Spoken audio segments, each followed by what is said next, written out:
I'm here at Calvary Cemetery, where a large portion of the people who died during the pandemic were buried in 1918 through 1920.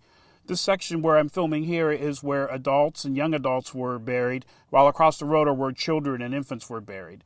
There's all kinds of different people who are buried here. There's names I can't pronounce. There's names that are familiar to anybody who's lived in Youngstown. There's also names from images of people from far away, from across vast oceans who came here to work and then ultimately died. What I like about this part of the cemetery, though, are there are pictures on a lot of the graves. The one right in front of me is for Anna Filschak, who was born in February 1897 and died October 30th, 1918.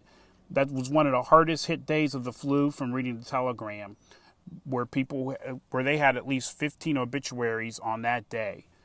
I also like the fact there's pictures here because I can't find a picture of Higley. No matter how much I looked or how hard I tried, I cannot find a picture of him.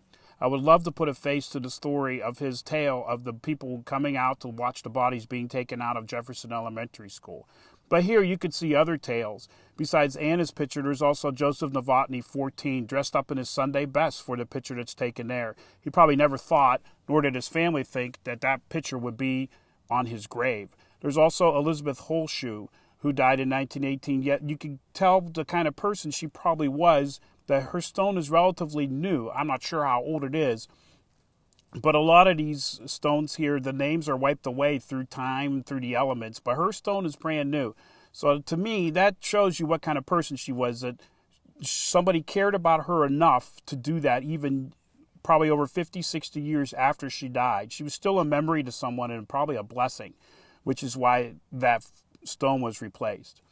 Also here, there's pictures but no names. I can't read them. I know there's one gentleman who has an Italian-sounding name, but I can't make out the proper words, and I don't want to malign him by mispronouncing his name. And there's other people as well.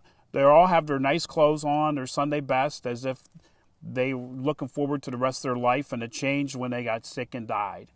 So this was the final resting place for a lot of these people, and hopefully they're resting in peace.